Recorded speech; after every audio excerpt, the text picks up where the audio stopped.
Hello friends, welcome back. स्वागत है आपका national security, polity and governance और एक ऐसा सेंसिटिव टॉपिक जो बार बार न्यूज में बना रहता है और हमारे नॉर्थ ईस्ट एरिया हो चाहे जम्मू एंड कश्मीर हो, उसको मेजरली इंपैक्ट करता है। आज हम बात करेंगे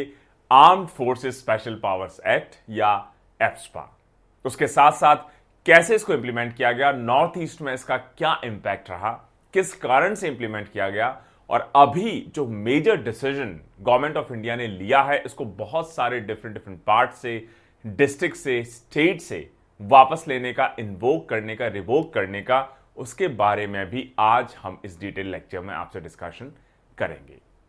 दोस्तों, एप्सपा पर मुझे लगता है हमारा ये दूसरा या तीसरा लेक्चर है, तो पूरी कॉम्प्रिहेंसिव अंडरस्टैंडिंग के लिए जो इससे पहले के दोनों लेक्चर्स हैं, या तो आप नेशनल सिक्योरिटी की प्लेलिस्ट में जाके देख सकते हैं या इसी लेक्चर के एंड में आपको दोनों के लिंक मिलेंगे जिस पे आप क्लिक करके अगर वो लेक्चर्स भी देखना चाहें तो देख सकते हैं, जिसके थ्रू पूरा जो कंट्रोवर्सी है, कॉन्सेप्ट है, पार्लियामेंट में कैसे डिबेट हुआ, कौन फेवर में था, कौन ऑपोजिशन में था, क्या वो सर्कमस्टांसेस रहे, क्या वो सिचुएशंस रही जिनकी वजह से इंडिया को एप्सपा लगाना पड़ा, लाना पड़ा, क्या डिबेट है, क्या इश्यूज हैं, लगातार कहां कहां पर बार बार इसके खिलाफ डिमांड्स उठती रही हैं, सब कुछ आपको क्लियर हो जाएगा। किसी भी लेक्चर, किसी भी वीडियो के रिसोर्सेज के लिए डिस्क्रिप्शन सेक्शन, पहला लिंक इंग्लिश, दूसरा लिंक हिंदी, और आप हमारा टेलीग्राम चैनल भी ज्वाइन कर सकते हैं। दोस्तों, हाल ही में यह टॉपिक न्यूज में क्यों बना रहा, सेंट्रल गवर्नमेंट ने थर्सडे को एक बड़ा ही इंपॉर्टेंट लैंडमार्क डिसीजन लिया। सेंट्रल गवर्नमेंट ने डिसाइड किया कि जो फुटप्रिंट है एप्सपा 1958 का जो एक्ट है, armed forces special power act 1958, उसको नॉर्थ ईस्ट के बहुत सारे डिस्ट्रिक्ट्स में से या बहुत सारे स्टेट्स में से कंप्लीटली पार्शियली विड्रॉ अब किया जाएगा। जैसे हाल ही का जो अनाउंसमेंट रहा उसके हिसाब से अब इसको असम के 23 डिस्ट्रिक्ट्स में से कंप्लीटली हटा लिया जाएगा। इसके अलावा इसको 7 डिस्ट्रिक्ट्स नागालैंड, उनसे हटा लिया जाएगा पार्शियली। मणिपुर की 6 डिस्ट्रिक्ट से पार्शियली हटा लिया जाएगा और असम की 1 डिस्ट्रिक्ट से पार्शियली इसको हटा लिया जाएगा। और जब यह गवर्नमेंट ऑफ इंडिया का डिसीजन गैजेट में नोटिफाई हो जाएगा तो एप्सपा सिर्फ कुछ पार्ट्स में ही बचेगा इन तीनों स्टेट्स की, मतलब असम, मणिपुर एंड नागालैंड, और उसके अलावा अरुणाचल के कुछ पार्ट्स और जम्मू एंड कश्मीर में यह फिर भी लागू होता हुआ देखा जाएगा। क्यों इंपॉर्टेंट है ये डिसीजन? एप्सपा को इतने सारे डिस्ट्रिक्ट से या तो फुली या तो पार्शियली अब सेंट्रल गवर्नमेंट ने डिसीजन लिया है कि रिवोक किया जाएगा, हटा लिया जाएगा, ताकि लोग अब एक नॉर्मल एडमिनिस्ट्रेटिव सेटअप के अंडर जी सके, अपनी लाइफ को वहां पे कैरी ऑन कर सके। एप्सपा आर्म्ड फोर्सेस के लिए बड़ा इंपॉर्टेंट इंस्ट्रूमेंट माना गया जब इंसर्जेंसी स्टार्ट हुई नॉर्थ ईस्ट ऑफ इंडिया में, इनफैक्ट नॉर्थ ऑफ इंडिया में, जम्मू एंड कश्मीर एक्सेट्रा में। लेकिन साथ ही साथ एक बड़ी डिबेट, एक बड़ा क्रिटिसिज्म भी रहा एप्सपा का कि इसको बहुत सारे लोगों ने एक ड्रैकोनियन एक्ट भी कहा, क्योंकि ये जो हमारी आर्म्ड फोर्सेस हैं उनको स्वीपिंग पावर्स देता है। फॉर एग्जांपल, ये अलाउ करता है कि हमारी आर्म्ड फोर्सेस अगर चाहें तो दे कैन ओपन फायर, मतलब गोली चला सकती हैं, जिससे किसी की डेथ भी हो सकती है। इसके अलावा अगर कोई लॉ के अगेंस्ट या कोई आर्म्स कैरी कर रहा है, एम्यूनिशन कैरी कर रहा है, उसके अगेंस्ट इमीडिएटली एक्शन ले सकते हैं। इसके अलावा ये हमारी आर्म्ड फोर्सेस को ये भी पावर्स देते हैं कि अगर वो चाहें तो इंडिविजुअल्स को बिना अरेस्ट वारंट के अरेस्ट कर सकते हैं। सिर्फ इतना उनके माइंड में होना चाहिए, रीजनेबल सस्पिशन, मतलब आर्म्ड फोर्सेस को जरा भी आशंका हो, सस्पिशन हो कि या तो कोई लॉ को वॉयलेट कर रहा है, कोई मान लीजिए एम्यूनिशन आर्म्स को कैरी कर रहा है, तो उसको वो बिना वारंट के अरेस्ट कर सकते हैं। इसके अलावा प्रीमाइसेस को, किसी भी जगह को बिना सर्च वारंट्स के आर्म्ड फोर्सेस सर्च कर सकती हैं। कौन इंपोज कर सकता है? एप्सपा किसी भी पर्टिकुलर डिस्ट्रिक्ट, किसी भी पर्टिकुलर रीजन या किसी भी पर्टिकुलर स्टेट में। टेक ए गैस, या तो सेंट्रल गवर्नमेंट या उस पर्टिकुलर स्टेट के ऑनरेबल गवर्नर, दो ही ऐसे इंडिविजुअल्स, आइडेंटिटीज, इंस्टीट्यूशंस हैं जो एप्सपा को लागू कर सकती हैं किसी भी स्टेट में या स्टेट के किसी भी पार्ट में या कुछ पार्ट्स में। और उसके लिए जो सेक्शन 3 एस्पा का, उसके अंडर उस पर्टिकुलर एरिया को, डिस्ट्रिक्ट को, स्टेट को एक डिस्टर्ब्ड एरिया के तौर पे आपको डिक्लेयर करना होगा, डिफाइन करना होगा।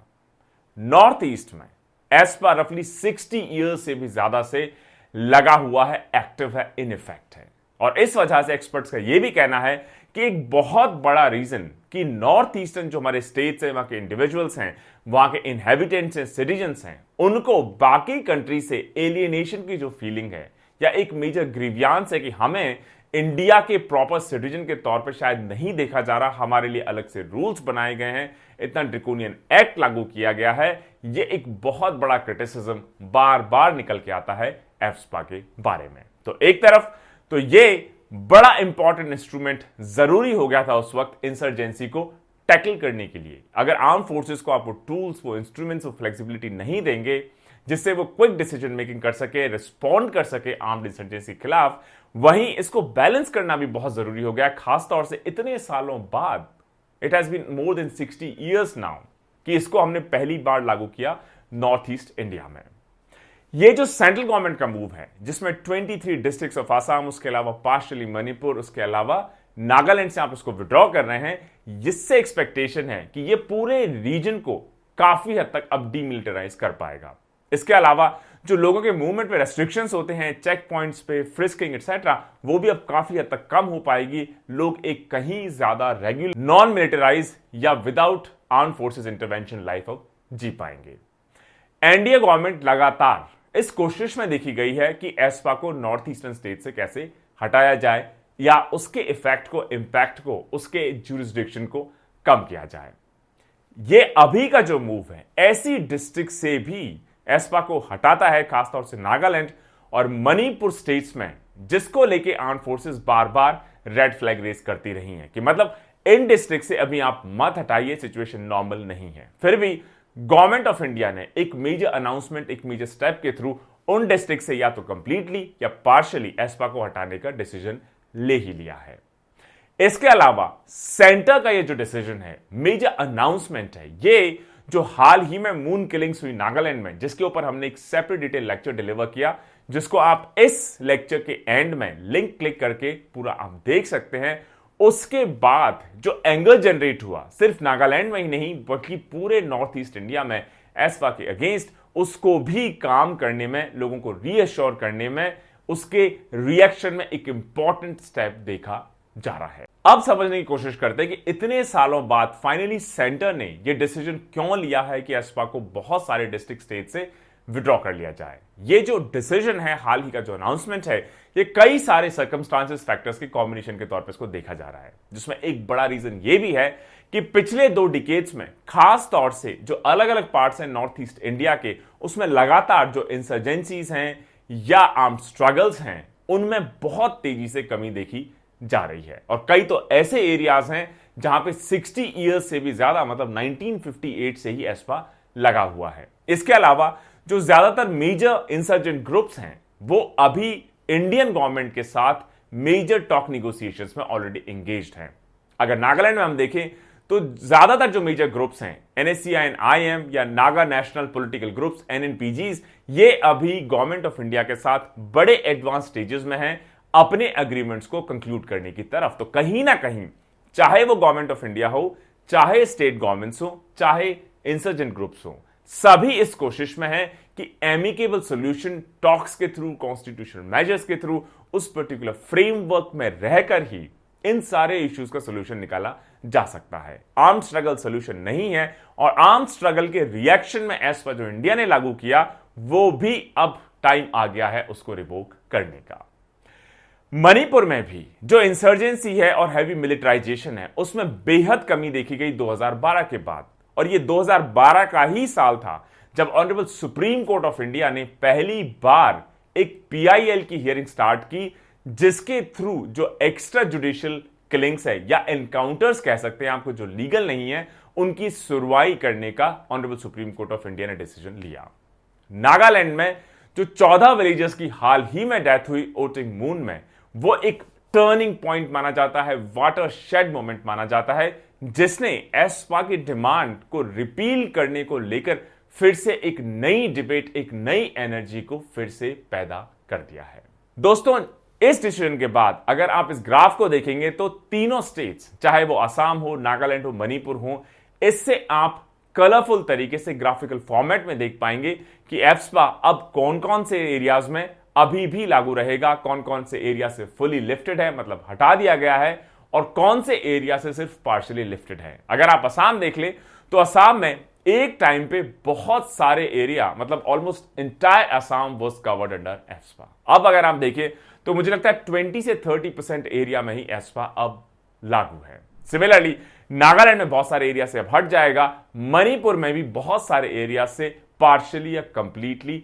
एफस्पा को अब हटा दिया जा रहा है।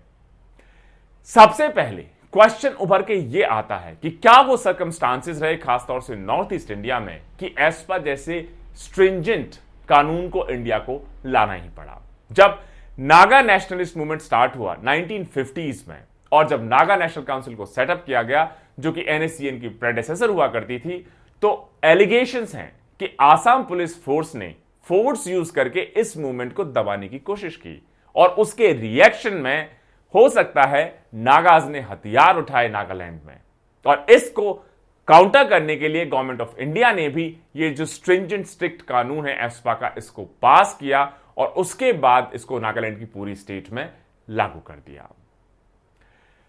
नागालैंड के लोगों का यह कहना है कि हम 1958 से एफस्पा की शैडो में रहते चले आ रहे हैं। सिमिलरली मणिपुर में अगर आप देखें, इसको इंपोज किया गया पहली बार 1958 में, खासतौर से जो 3 नागा डोमिनेटेड डिस्ट्रिक्ट्स हुआ करते थे, सेनापति, टैम्बलोंग एंड उखरुल, जहां पे एनएनसी उस वक्त एक्टिव हुआ करता था। उसके बाद इसको मणिपुर की जो डिस्ट्रिक्ट है चूराचांदपुर, उसमें 1960 में लागू किया, जहां कुकी डोमिनेटेड एरिया जिसको माना जाता था। इसके बाद जो मिजो इंसर्जेंट मूवमेंट है, उसके बाद इसको 1979 में मणिपुर की बाकी पूरी स्टेट में भी एक्सटेंड कर दिया गया, जहां पर मेइतेई डोमिनेटेड इंफाल वैली है, वहां पर भी जब आर्म इंसर्जेंसी उठने लगी तो मणिपुर की पूरी स्टेट को कवर करने लगा 1979 में एफस्पा।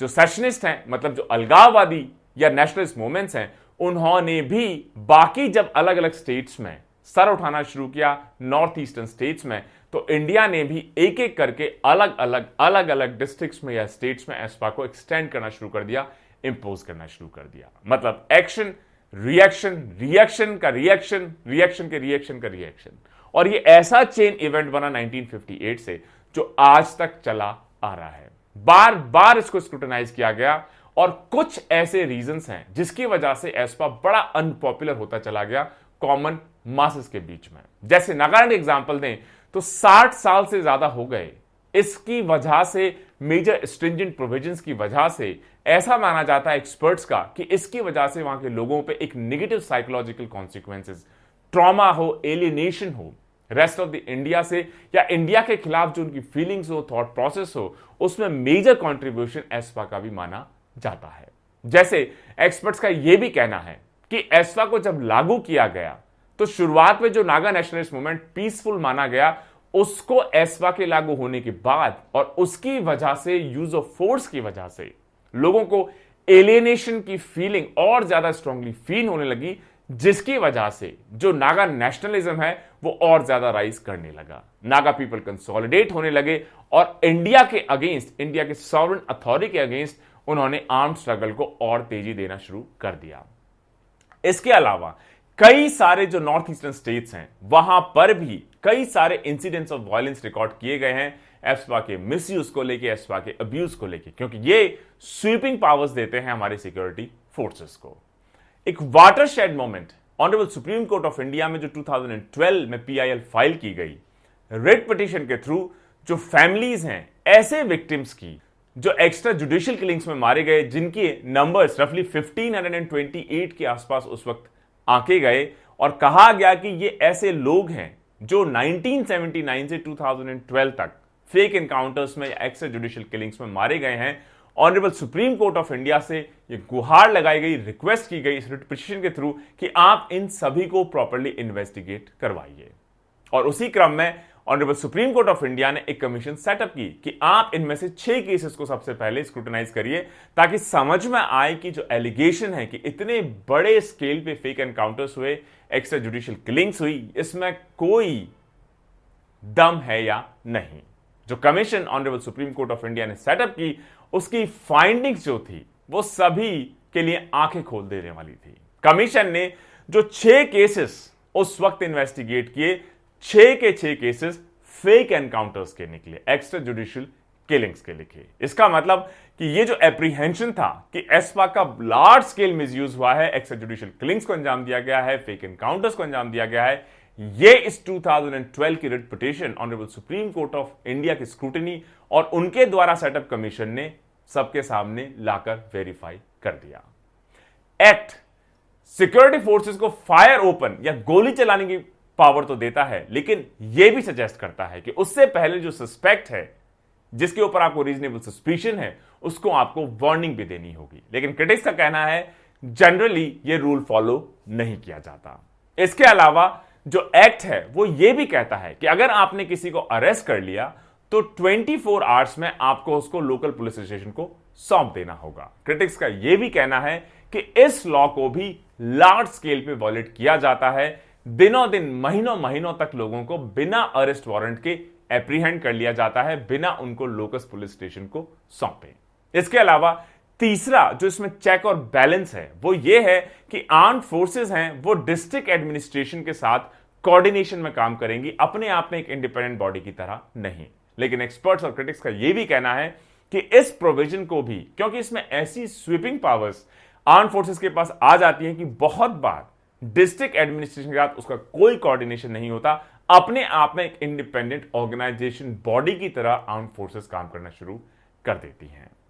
तो क्या ये जो एक्सेसेस हैं इनको कभी इन्वेस्टिगेट किया गया है, एक्शन लिए गए हैं? जो नागालैंड के केसेस हैं उनको आज तक कभी इन्वेस्टिगेट नहीं किया गया है। और मणिपुर का, जैसा हमने कहा, honourable supreme court of India ने ये जो एक्स्ट्रा जुडिशियल किलिंग की रिट पिटीशन थी उसको जब सीबीआई को सौंपा तो उसमें से 39 केसेस, जिसमें से रफली 94 लोगों की डेथ हुई, उनको जब सीबीआई ने इन्वेस्टिगेट किया तो उन 39 केसेस में से 29 केसेस में सीबीआई ऑलरेडी चार्जशीट फाइल कर चुकी है।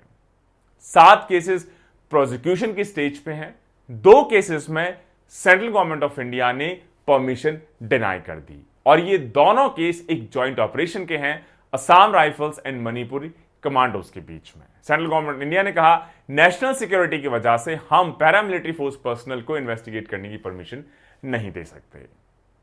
अब जब आप हिस्ट्री समझ गए हैं, रिपील की थोड़ी हिस्ट्री समझी जाए कि कब से कॉन्सर्टेड एफर्ट स्टार्ट हुए कि इस ड्रैकोनियन एक्ट को अब रिपील कर लिया जाए। सबसे मेजर लैंडमार्क जो कंट्रीब्यूशन समझा जाता है, एजिटेशन समझा जाता है एस्पा की रिपील को लेके, वो है 2000 से स्टार्ट जो एक्टिविस्ट हैं आयरूब शर्मिला, उनके अंडर जो उन्होंने हंगर स्ट्राइक की, जो 16 ईयर्स तक चली, 16 साल तक चली, कि मणिपुर से गवर्नमेंट ऑफ इंडिया को एस्पा को हटाना ही होगा। सिमिलरली 2004 में उस वक्त की जो सेंट्रल गवर्नमेंट रही, उन्होंने एक 5 मेंबर कमेटी बनाई और इनके हेड रहे सुप्रीम कोर्ट ऑफ इंडिया के ऑनरेबल जस्टिस जीवन रेड्डी। 2005 में उन्होंने अपनी रिकमेंडेशन सपोर्ट की, सबमिट की, और उनकी रिकमेंडेशन में बहुत क्लियरली आर्टिकुलेट किया गया कि एस्पा हाईली अनडिजायरेबल है और टाइम के साथ एक ऑपरेशन का सिंबल बन गया है हमारे खुद के सिटीजन के अगेंस्ट। सिमिलरली सेम थॉट जो सेकंड एडमिनिस्ट्रेटिव रिफॉर्म्स कमीशन रही, सेकंड एआरसी रही, जिनके हेड उस वक्त के लॉ मिनिस्टर वीरप्पन मोइली जी रहे, उन्होंने भी इन रिकमेंडेशंस को ही सेकंड किया, रिटेरेट किया। Similarly former home secretary Shri G K Pillai ji, उन्होंने भी एस्पा के रिपील को ही सपोर्ट किया। Similarly former home minister Shri P Chidambaram ji, उन्होंने भी कहा अगर हम एस्पा को रिपील नहीं करते हैं तो कम से कम इसको अमेंड कर लिया जाए, इसको ज्यादा पीपल फ्रेंडली बना लिया जाए, इसके अब्यूज को कैसे रोकें उस चीज को भी हम इसमें इनकॉर्पोरेट करना शुरू कर दें। स्टेट गवर्नमेंट्स की क्या पोजीशन रही इस पर्टिकुलर लॉ को लेके, थोड़ा सा क्विकली समझ लिया जाए। जो एक्ट है ये सेंट्रल गवर्नमेंट को पावर देता है कि सेंट्रल गवर्नमेंट जब चाहे, जहां चाहे, जिस पे चाहे, जिस डिस्ट्रिक्ट पे चाहे, जिस एरिया में चाहे, जिस रीजन में चाहे, जिन सर्कमस्टांसेस में चाहे, अगर आपने उसको सेक्शन 3 में डिस्टर्ब्ड एरिया के तौर पर डिक्लेयर कर दिया है तो आप यूनिलैटरली एस्पा को लागू कर सकते हैं। मतलब आपको स्टेट गवर्नमेंट से कोई कंसल्ट करने की जरूरत नहीं है। लेकिन सच्चाई यह है कि जिस स्टेट में आप इसको लागू करेंगे, इनफॉर्मली ही सही, आप हमेशा स्टेट गवर्नमेंट के साथ कंसल्ट करते ही हैं, उनकी परमिशन लेते ही हैं, उनका भी कोऑर्डिनेशन इस पूरे डिसीजन में होता ही है। और जब सेंटर डिसीजन लेता है किसी भी डिस्ट्रिक्ट में, एरिया में, स्टेट में एस्पा लागू करने का, तो जनरली वो स्टेट गवर्नमेंट की जो रिकमेंडेशन होती है उसी पे बेस्ड देखा गया है।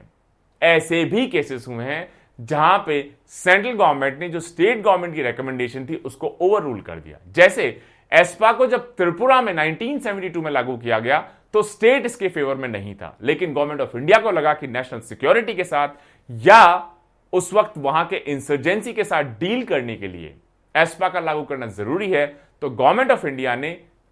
स्टेट गवर्नमेंट ऑफ त्रिपुरा को ओवर रूल करते हुए एस्पा को 1972 में वहां पर इंप्लीमेंट कर दिया। इसके अलावा अगर आप इसकी सही मायने में फाइट सोचें कि एस्पा लागू तो सेंट्रल गवर्नमेंट ने किया या स्टेट गवर्नर भी कर सकते हैं, लेकिन इसको रिपील करने की जो मुहिम छेड़ी वो इन जनरल छेड़ी हमारे सिविल सोसाइटी ग्रुप्स ने। और अभी की जो ऊटिंग फायरिंग हुई जिसमें 14 विलेजर्स की डेथ होगी नागालैंड में,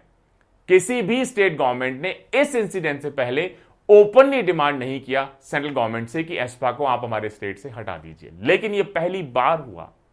ओटिंग मॉन की फायरिंग इन नागालैंड के बाद कि नागालैंड असेंबली ने एक रेजोल्यूशन पास किया formally for the first time ever in history of India, for the first time ever in history of AFSPA, कि सेंट्रल गवर्नमेंट एस्पा को नागालैंड से हटाए। 3 चीफ मिनिस्टर्स, नागालैंड, मणिपुर और मेघालय, तीनों ने अनइक्विवोकली इस डिमांड को रेज किया कि एस्पा को अब पूरे नॉर्थ ईस्ट इंडिया से जल्दी हटा लिया जाए। तो दोस्तों, एक शॉर्ट लेक्चर, हाल ही का इंपॉर्टेंट डिसीजन, क्या वो सर्कमस्टांसेस रहे, क्यों एस्पा को लाया गया, कैसे एजिटेशन स्टार्ट हुआ इसको वापस करने का, और टाइम के साथ गवर्नमेंट ने भी इन डिमांड्स का कॉग्निजेंस लिया और एस्पा को धीरे धीरे ही सही, लेकिन स्टेट के बाद स्टेट, डिस्ट्रिक्ट के बाद डिस्ट्रिक्ट, एरिया के बाद एरिया से अब हम हटाते चले जा रहे हैं, क्योंकि एस्पा जरूरी है हमारी आर्म्ड फोर्सेस को प्रोटेक्ट करने के लिए ताकि वो रिस्पॉन्ड कर सकें आर्म्ड स्ट्रगल्स के अगेंस्ट, इंसर्जेंसी के अगेंस्ट। लेकिन अब इतने साल हो गए इंडिपेंडेंस के, कमेटी के बाद committee, honourable supreme court of India की कमेटी, जस्टिस जीवन रेड्डी के अंडर, उसके बाद सेकंड एआरसी हो, ऑनरेबल फॉर्मर होम सेक्रेटरी हो, सभी की रिकमेंडेशन रही है कि अब टाइम आ गया है कि वहां का लॉ एंड ऑर्डर वहां की लोकल अथॉरिटीज, लोकल पुलिस संभाले, ना कि आर्म्ड फोर्सेस। मुझे उम्मीद है दोस्तों लेक्चर आपको पसंद आया होगा, और इससे पहले के दोनों लेक्चर्स जब आप वॉच करेंगे तो बाकी चीजें भी आपके माइंड में बिल्कुल क्लिस्टर क्लियर हो जाएंगी। Stay tuned. जय हिंद, जय भारत।